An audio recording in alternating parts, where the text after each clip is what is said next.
A lot of people say that a 20 gauge is just as good as a 12 gauge for turkey hunting. Maybe better. Well, today we're going to put that to the test.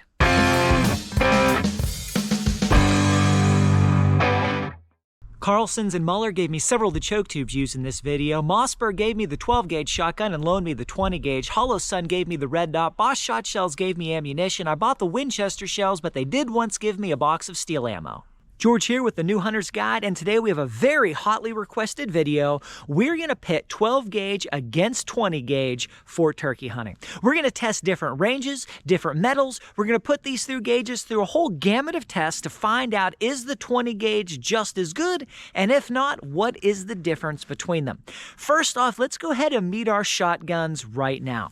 We've got a 12 gauge Mossberg 940 Pro Turkey with a 24-inch barrel, comes in at 3 3/4 pounds-ish, as loaded with a red dot, and a 3-inch chamber. Our 20 gauge is a Mossberg SA-20 with a 26-inch barrel, 5 3/4 pounds, so 2 pounds lighter, and also a 3-inch chamber. Now, people ask, George, does that 2 inches of barrel make a difference? Well, the short answer is no. In testing I've done in the past, the gun that actually had 2 inches less barrel produced more penetration in the ballistics gel, and some of its patterns were actually better. So this goes to show that 2 inches of barrel, at least at these lengths, has less impact on performance than just the regular deviation of one shotgun shell to the next. So what are we going to do with these guns? And keep in mind, this is not a gun review, it's a gauge review. I'm not trying to see which gun is better, we're trying to test the gauges and their capabilities. So what are we going to do with these gauges? We're going to test them with these choke tubes and ammo. At 40 yards, we're going to use a Longbeard XR choke tube by Carlson's with Winchester Longbeard XR ammunition number 6s. Same choke tube, same ammo, both gauges. You can see the 20 gauge has less payload and a bit less velocity. At 50 yards, we're going to test some BOSS Tom TSS number 9s through a Muller UFO choke tube. Same choke tube, same ammo, both gauges. You can see that the number 12 gauge has 2.5 ounces compared to the 20 gauge's 2 ounces. Both have the exact same velocity on them. And then we're going to ballistics gel test the lead ammo at 40 yards. Why not the TSS ammo? Well, you have the same size pellets traveling at the same velocity. They have the exact same power and penetration. The lead ammo, however, has different velocities, so we would expect a little bit different performance. I don't know why people seem to think that a pellet will have more or less power coming out of a sub gauge if it has the same velocity. It doesn't matter if it's a 10 gauge or a 410. Same pellet size, same speed, same penetration in the gel.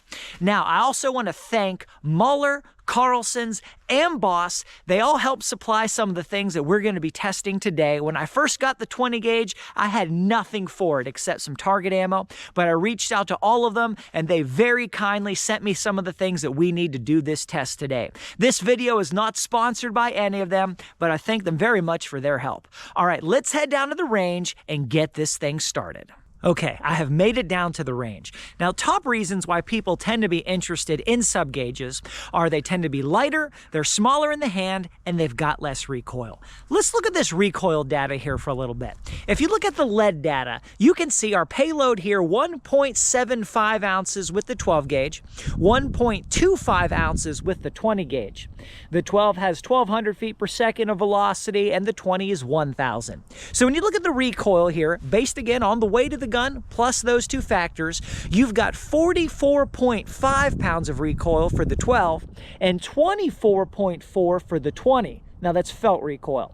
So the 12 gauge has 82% more recoil. That is drastically more. So in this scenario, you do get way less recoil with that 20 gauge. But if we look at the TSS ammo, that kind of changes. You can see here, the 12 gauge has 2.5 ounces of shot. The 20 gauge has 2 ounces, and they both have 1,050 feet per second as their velocity. The 12 gauge comes out at a massive 65.8 pounds of recoil, and the 20 gauge comes out at 59.4. So it's less. The 12 gauge has 11% more recoil in this scenario. That is not that big of a difference. How can that be? Well, the TSS loads are loaded much hotter than the lead loads. Your TSS 20 gauge load here is one of the hottest of any out there on the market. In fact, I think the only one any higher that I've ever seen is a brand new one that BOSS is just releasing for this season. But that's really high. And because the gun weighs 2 pounds less, the recoil difference is very, very minor.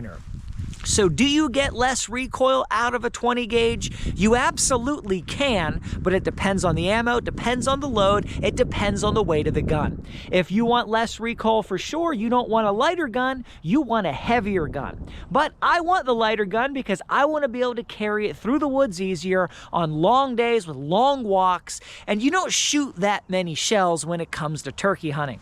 1 or 2 is probably all most people shoot in a season. So for me, I'm not really looking for recoil reduction when it comes to the 20, and I like to have that massive performance that's very similar to most 12 gauges on the market. All right, let's get started here and put some holes in paper. And we are set up at the 40-yard line. We've got our 12 gauge with our Longbeard XR choke tube and our Longbeard number 6s.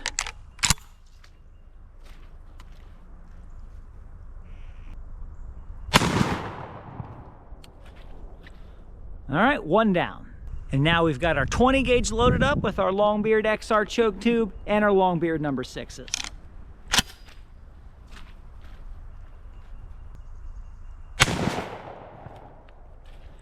Wow, I can say the recoil difference is drastic. That 20 gauge has much, much less recoil. It almost feels like a target load compared to the 20 gauge.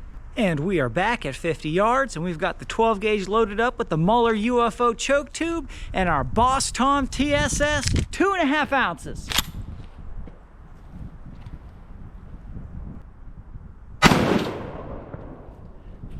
Oh yeah, you feel these ones. All right, let's pick up the 20.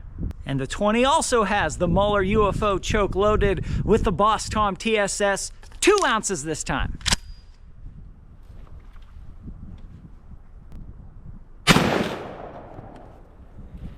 Yeah, you feel that one too. It is a little bit less. It's noticeably less. It's still a lot. I would definitely not consider that low recoil by any means. Much more than the lead load, but little noticeably less than the 12 gauge TSS. All right, let's take a look. First up, we've got the 12 gauge lead. You can see here, really nice pattern. Then we've got the 20 gauge lead. And not anywhere as near as nice a pattern. Then we've got the 12 gauge TSS. Really good pattern there. Outstanding. And then we've got the 20 gauge TSS. Really good pattern there also.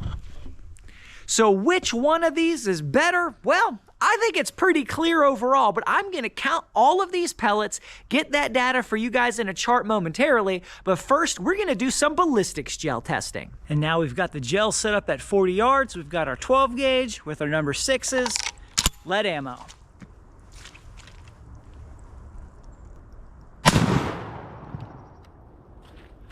Okay, we'll go flip the gel around and grab the 20 gauge. Now, in case you're wondering, yes, you do see a little bit of snow and ice on the ground. And yes, it's a very cold, sloppy day. And yes, that does impede the effectiveness of ballistics gel returning less penetration. However, I have kept the ballistics gel in my car with the engine running until this very moment to take these shots, so it should be at a nice even 70 degrees throughout. We've got the 20 gauge loaded up here, and we'll hit it with our Winchester Longbeard number 6 lead.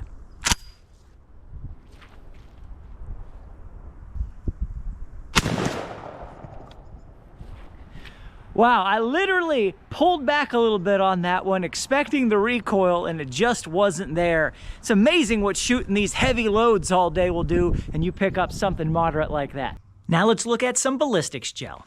You can see from left to right, we've got the 12 gauge, and we're at something like 2.5 to 3 inches.